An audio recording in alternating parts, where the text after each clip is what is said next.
been a crazy fucking ride already, so sometimes you just gotta take a step back. Yeah, yeah.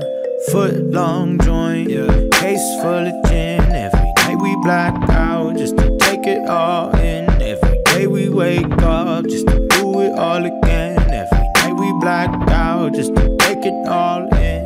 Foot long joint, case full of gin. Every night we black out just to take it all in. Every day we wake up just to do it all again. Every night we black out just to take it all in. Attends, je t'arrête la vidéo. Bon, déjà, tu m'excuses pour la qualité du microphone, on dira, puisque je ne suis pas très bien équipé pour le moment. Mais bon, basta, on s'en fout. Tu restes jusqu'à la fin de la vidéo, parce que je sais que tu as envie de voir des motos tourner, tu vois. Donc, tu restes jusqu'à la fin de la vidéo, et tu vas voir le 144 à l'heure. Tu vois, tu vas voir ce que ça vaut. Et en plus, ça te donnera un avant-goût de la prochaine vidéo qui va sortir très bientôt, tu vois. Ça va pas être comme l'ancienne vidéo où tu verras pas de moto tourner et je blablate pendant des heures.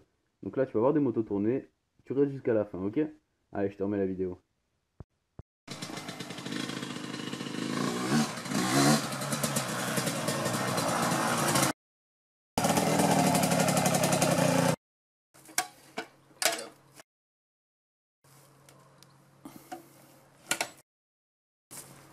Salut à tous, moi je suis Lucas, j'ai 18 ans. Bon, ce que je viens de faire c'est pas un exemple, hein, on met toujours son casque bien évidemment. J'ai 18 ans, donc je fais du motocross depuis maintenant un an. J'ai commencé du coup, très tôt, on va dire à 4 ans avec un quad. J'ai rien eu jusqu'à mes 14 ans après, puisque à mes 14 ans je me suis payé mon premier 50. J'ai fait mes premiers tours de cross avec, bon, rien de bien fameux quand on commence, surtout avec un 50. À la suite de ça, j'ai passé mon permis 125, avec lequel je me suis payé un 125 KDX, qui marchait plutôt très fort même d'ailleurs. Préparé à la base en supermotard que j'ai repassé en enduro, avec lequel j'ai encore fait des tours de cross avec, de mieux en mieux. Pour finir, jusqu'à il y a 6 mois à peu près, j'avais jusqu'à il y a 6 mois un 125 Husqvarna, j'ai roulé avec pendant une bonne année, avec lequel j'ai fait mes premiers vrais tours de cross avec, à faire des tables plutôt sympas que vous verrez dans la prochaine vidéo sur un terrain de cross. Les tables que je peux faire maintenant avec ce genre de moto, donc un 125 RXZ de 2004, que j'ai payé 1400 €. Donc en soi vous allez me dire que c'est pas très cher, 1400 €. On est sur une moto de cross, donc une moto cross à 1400 € cache forcément des trucs. Il y a forcément des vis cachées à droite à gauche, et ça va pas louper sur celle-là puisque je l'ai acheté et j'ai dû faire énormément de frais. Donc à commencer par le haut moteur. Donc mon haut moteur après peut-être 5 heures à serrer. Donc c'est pas un défaut d'entretien parce que les motos, moi j'en prends soin, c'est vraiment une passion. Le cross c'est une passion pour moi. Donc mes motos j'en prends extrêmement soin. Le piston a dû dépasser son nombre d'heures, donc s'il a dépassé son nombre d'heures, on sait que c'est mort. Mon cylindre d'origine, donc le 125, a été fissuré au niveau de la barrette d'échappement, donc le cylindre était dead. Il a fallu le changer. J'ai commandé un 125, j'ai cru commander un 125 de chez Athena, j'ai reçu un 144, ce que j'ai eu d'ailleurs une grosse promotion puisque voilà, faut suivre après. Ça a été, je l'ai commandé via Amazon chez Athena. Donc j'ai eu une grosse promotion, une promotion de plus de 300 € il me semble. Donc voilà, je me retrouve du coup avec un cylindre à 144 de chez Athena. Vraiment très sympa moi je trouve, qui comble le déficit de couple du 125. Qui rajoute en plus de ça quelques chevaux. Il me semble qu'au lieu d'avoir 38-39 chevaux, je me retrouve avec 44. Je ne l'ai jamais passé au banc, mais il me semble que c'est dans ces eaux-là, Athena le donne dans ces eaux-là. Suite à ça, donc j'ai reçu mon 144, je l'ai fait monter par un professionnel, donc Racing Parts Anime, également préparateur, qui m'a du coup préparé mon bas moteur pour accueillir l'Athena, le 144. Donc, après l'avoir du coup monté, j'ai eu des problèmes de boîte, donc la maladie des 2004 en fait, des 2002 à 2004, ça a été pendant 2-3 ans, des boîtes 5 vitesses, il y avait des pignons qui s'usaient prématurément, pas tous les modèles. Moi j'ai pas eu de bol, je suis tombé sur le modèle qui a eu cette maladie. Donc mes pignons se sont usés, j'ai dû changer ma boîte complète, puisqu'en pièces j'en avais pour 450 € et j'ai réussi à me trouver une boîte d'occasion mais reconditionnée complètement avec des pièces neuves, des pignons neufs, les arbres qui étaient changés également, pour 300 €. Donc voilà. Donc encore une fois, c'est Racing Part Anime qui m'a monté ma boîte de vitesse. Que dire après? Bah, j'ai une boîte à clapet V-Force 3. Donc forcément pour aller avec le cylindre 144 que j'avais déjà quand j'ai acheté la moto. Mon carbu a été révisé, donc passage aux ultrasons il me semble. Joint de cuve neuf, les durites bleues, bon ça c'est plus pour la déco qu'autre chose. Mais mes durites étaient un peu mortes. Et après ça, donc le gros du morceau, la FMF. Donc une FMF Gold Series Fatih avec la cartouche SGS qui était déjà d'origine quand j'ai acheté la moto. La meilleure ligne selon moi pour les 125 YZ. Parce que même avant que je passe en 144, elle avait vraiment beaucoup plus de couple qu'un 125 normal. Donc c'est peut-être après voilà l'ajustement entre FMF et AGS qui fait ça. Mes disques d'embrayage sont neufs, mais bon ça on va dire que c'est de l'entretien classique. Donc deuxième gros morceau de cette 125, l'esthétique. Donc après avoir un moteur on va dire impeccable, j'ai décidé de m'attaquer plutôt à l'esthétique qui était,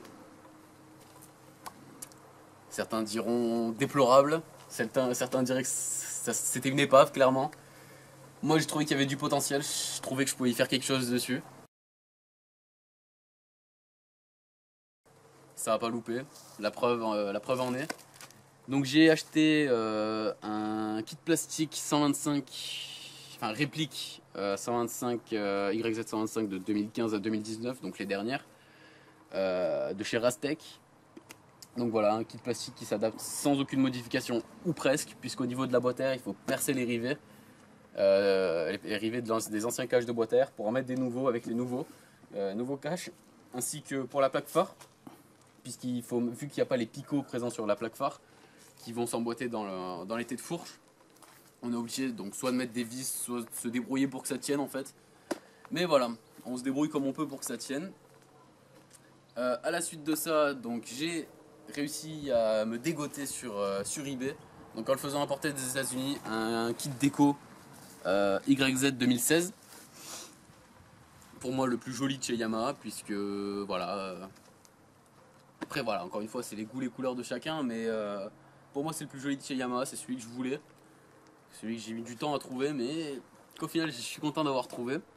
J'ai une housse de selle neuve, donc une housse de selle Blackbird Zebra, antidérapante apparemment. Bon, moi je la trouve très correcte honnêtement.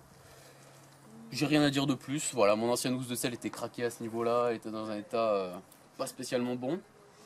Mon poste de pilotage, donc je roule avec des commandes plutôt basses. Après voilà, ça c'est moi, je roule avec des commandes plutôt basses. Et voilà, mon guidon a une histoire par contre. J'ai commencé par un guidon 22 mm, donc celui que j'ai acheté avec la moto. Et à la suite d'une chute que je qualifierais moi de légère, puisque voilà, il n'y a pas eu grand chose, mon guidon a été cassé en 3 morceaux au niveau des pontées ici. Ce qui est plutôt impressionnant, de toute façon vous allez voir une image à l'écran là tout de suite. C'est plutôt impressionnant. Et donc après ça, je me suis acheté un guidon 22 mm, donc celui de chez Maxxis. Et j'arrivais pas à rouler, de toute façon le guidon 22 mm, moi je m'y suis pas fait. Sur mon Husqvarna j'avais un guidon 28 mm et je le trouvais parfait tout simplement.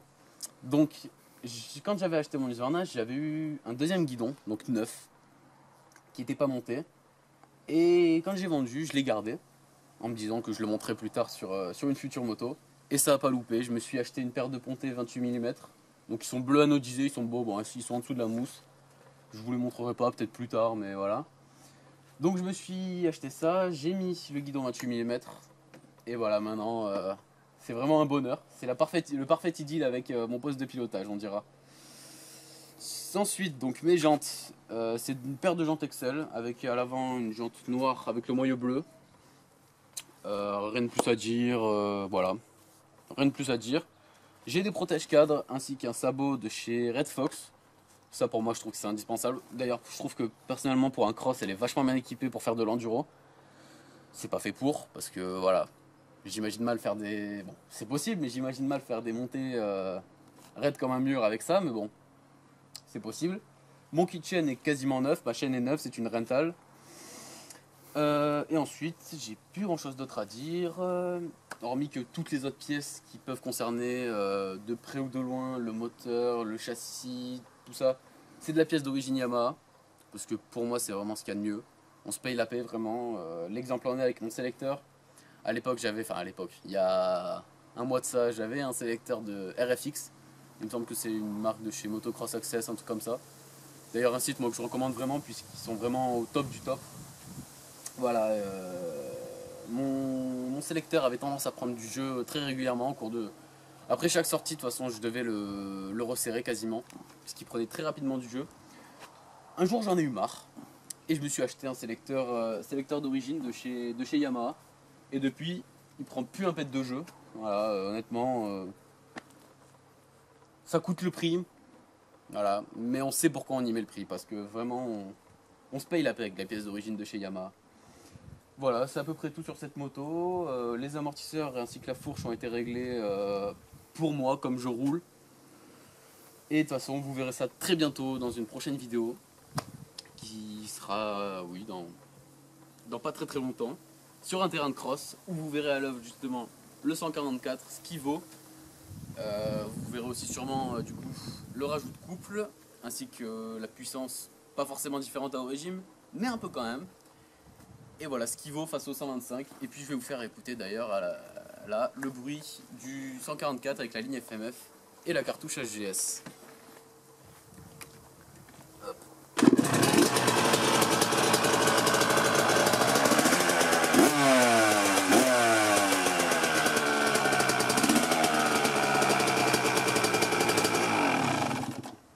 Voilà, à très bientôt.